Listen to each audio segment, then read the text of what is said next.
اعوذ باللہ من الشیطان الرجیم بسم اللہ الرحمن الرحیم۔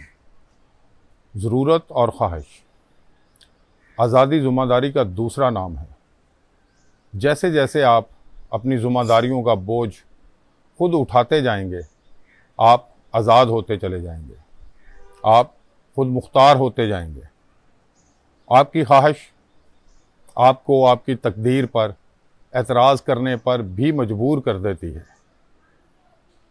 آپ کو اگر کوئی چیز حاصل نہیں ہوتی تو آپ یہی سمجھتے ہیں کہ آپ کی قسمت خراب ہے۔ کبھی یہ نہیں سوچتے کہ میری تقدیر میں یہ چیز، یہ خواہش لکھی ہی نہیں ہے۔ یہ نہیں سوچتے کہ اس خواہش کا حصول آپ سے کیا ڈیمانڈ کرتا ہے۔ کیا وہ ڈیمانڈ آپ نے پوری کی؟ جو محنت اس حصول کے لیے چاہیے وہ آپ کر رہے ہیں، یا بس خواہش ہے؟ حصول خواہش کے لیے محنت کی ضرورت ہوتی ہے، ورنہ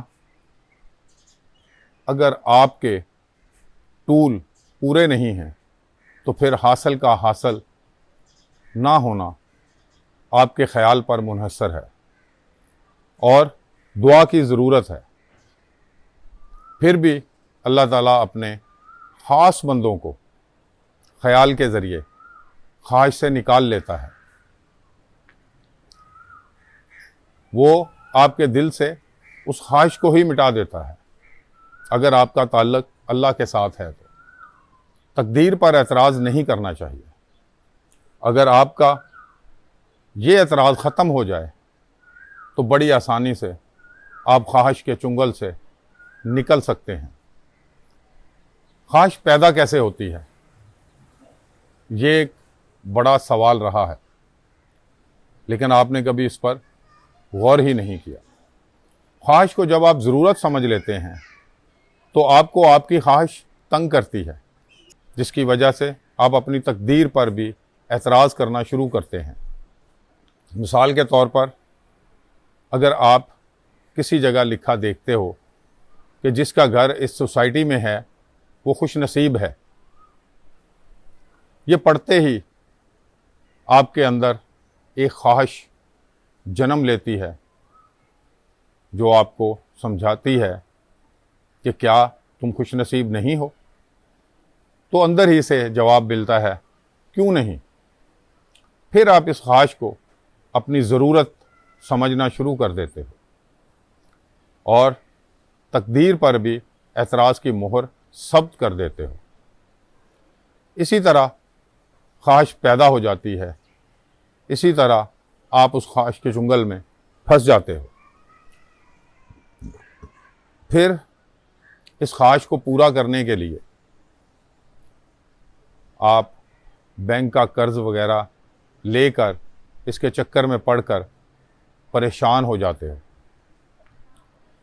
پھر دعا بھی مانگتے ہو اور بہت سی جگہ سے دعا منگواتے بھی ہو، کیونکہ آپ اس خواہش کو اپنی ضرورت بنا چکے ہو۔ دراصل یہ آپ کی خواہش آپ نے خود ہی کریٹ کی تھی، اس کا آپ کی خوش نصیبی سے کوئی تعلق نہیں تھا۔ خوش نصیبی تو وہ تھی جو آپ کو اللہ نے عطا کیا، جو آپ کو اللہ کی طرف سے عنایت ہوا، بس اسی پر شکر کرنا ہے۔ ہم انسان اس کائنات کو حاصل کرنے کی خواہش تو رکھتے ہیں، مگر ہم بھول جاتے ہیں کہ ہم بھی تو اسی کائنات کا ہی حصہ ہیں۔ اس پر جس کا اختیار ہے، میں بھی تو اسی کے اختیار میں ہوں۔ اپنی ضرورتوں کو خواہش اور خواہش کو ضرورت نہ بناؤ تاکہ آپ بے خوف ہو جائیں، اور بے خوف انسان کی کوئی خواہش نہیں ہوتی، وہ راضی بر رضا ہوتا ہے۔ سمجھو، خواہشات ضرورتیں نہیں ہوتی۔ اپنے سکون کو خواہشات کے ذریعے برباد مت کرو، دیے پر راضی ہونا سیکھیں۔ یہ تھا آج کا خیال ہے یار۔